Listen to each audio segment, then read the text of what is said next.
চট্টগ্রামের কৃষক দলের সাথে সংশ্লিষ্ট সম্ভবত সহসভাপতি জসিম তাকে কুপিয়ে হত্যা করা হয়েছে। এবং আমরা বলতে চাই, জসিমের চাচা বলেছে যে তাকে এই হত্যার সাথে আওয়ামী দুর্বৃত্তরা জড়িত আছে। আর প্রথম আলো নিউজ করেছে যে খাবারের উচ্ছিষ্টর ব্যবসা নিয়ে তাকে তারা নিজেরা হত্যা করেছে। সুতরাং এই প্রথম আলোকে কপি করে সব মিডিয়াগুলো এভাবে নিউজ করেছে। আপনাদেরকে শুধু আমি জানাতে চাই, একটা মূলধারার নিউজ যখন মিসলিডিং করে মিথ্যে কথা বলে তখন সেটা সব জায়গায় কিভাবে কপি হয়ে যায়। আমাদের এখানে শহীদ ফাহমিনের মা এসেছিলেন, শহীদ ফাহমিনের ব্যাপারে একটি পত্রিকা নিউজ করেছে ফাহমিন বাসার থেকে এটিএম বুথে টাকা তুলতে গিয়েছিল, সেই পথে গুলি লেগে সে মারা গেছে। অথচ শহীদ ফাহমিনের মা এসে আমাদেরকে ছবি দেখিয়েছেন তার ছেলে কিভাবে এইখানে পেস্ট লাগিয়ে যাতে টিয়ার সেল তাকে ক্ষতিগ্রস্ত করতে না পারে তারপরে আন্দোলনে গিয়েছিলেন, এরপর তাকে সেইখানে শহীদ হয়েছে। এবং শহীদ ফাহমিনের কথা আপনারা এখনই সার্চ করলে দেখবেন একটা মূলধারা নিউজ করেছে সে এটিএম বুথের টাকা তুলতে গিয়ে মারা গেছে, সবাই সেটা কপি পেস্ট করে দিয়েছে। এইভাবে ফ্রেমিং করে আমাদের বিপ্লবীদেরকে তাদের চরিত্রকে প্রশ্নবিদ্ধ করা হচ্ছে জনমানুষের। এইগুলোকে ফ্রেমিং করে করে এই স্পিরিটকে নষ্ট করা হচ্ছে। সবার আগে আমরা আপনাদেরকে স্পষ্ট জানাতে চাই, প্রথম আলো বলেছে যে সে একজন টোকাই ছিল অথবা খাবারের উচ্ছিষ্ট নিয়ে ব্যবসা করত। খাবারের উচ্ছিষ্ট ব্যবসা করা তো দূরের কথা, প্রফেশনালি যদি কেউ একজন প্রস্টিটিউট হন এবং তিনি জুলাই আন্দোলনের জন্য জীবন দেন বা আহত হন, তিনি আমাদের সবচেয়ে বেশি শ্রদ্ধার পাত্র। সুতরাং আমাদেরকে এগুলো শিখাতে আসবেন না যে খাবারের উচ্ছিষ্ট নিয়ে ব্যবসা করে, কে টোকাই, কে মাদকসেবী।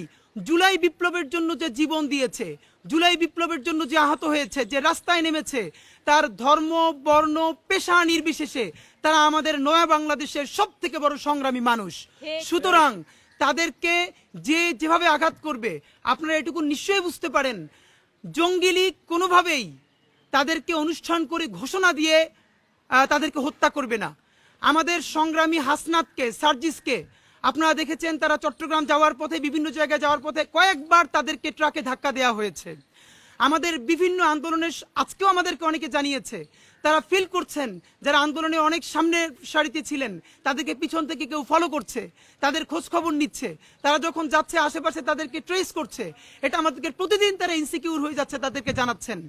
এবং বিশেষ করে প্রাইভেট বিশ্ববিদ্যালয়কে টার্গেট করার একমাত্র কারণ, ঢাকা ইউনিভার্সিটি বা জগন্নাথ বা জাহাঙ্গীরনগর পাবলিক ইউনিভার্সিটিগুলোর হল আছে আপনারা জানেন, এখানে যদি তারা কোনো একটা অকারেন্স করে ফেলে তাহলে সম্মিলিত প্রতিরোধ শুরু হবে।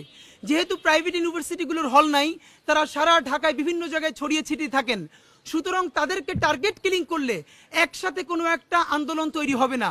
তাদের কাউকে বিভিন্ন যে তারা কারোর সাথে ডেট করতে গিয়ে মারা গেছে, আমার কথা হলো ডেট করতে গিয়ে মারা যাক আর যা করতে গিয়ে মারা যাক, কে অধিকার দিয়েছে স্বাধীন বাংলাদেশের রাষ্ট্রের একজন নাগরিককে কেউ হত্যা করবে? স্বরাষ্ট্র মন্ত্রণালয়ের কাজটা কি?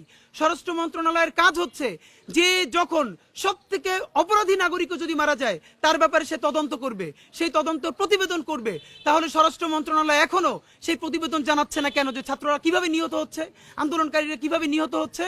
আপনাদেরকে আমি শুধু 1 মিনিটে জানাতে চাই, গত কয়েকদিনে এখন পর্যন্ত আমরা নিশ্চিত হয়েছি কমপক্ষে 5 জন যারা জুলাই বিপ্লবে ওতপ্রোতভাবে জড়িত ছিল, সামনের সারিতে নেতৃত্ব দিয়েছে তার প্রতিষ্ঠানে, তারা বিভিন্নভাবে হত্যার শিকার হয়েছে। ইস্ট ওয়েস্ট ইউনিভার্সিটির শিহান, যার লেখালেখিতে প্রচণ্ড ভারত বিরোধিতা ছিল, ভারত বিরোধিতা বলতে ভারতের আগ্রাসনের বিরোধিতা ছিল তার লেখার মধ্যে, তাবেদারির বিরুদ্ধে লেখালেখি করত। আপনারা জানেন 12 ডিসেম্বর তাকে গাজীপুরে হত্যা করা হয়েছে। এআইইউবির সীমান্ত, তাকে নারায়ণগঞ্জে হত্যা করা হয়েছে 12 ডিসেম্বর। আদমজি কলেজের কাব্য এবং সুজানাকে আপনারা জানেন যে হত্যা করে তাদেরকে পূর্বাচলের লেকে তাদের লাশ পাওয়া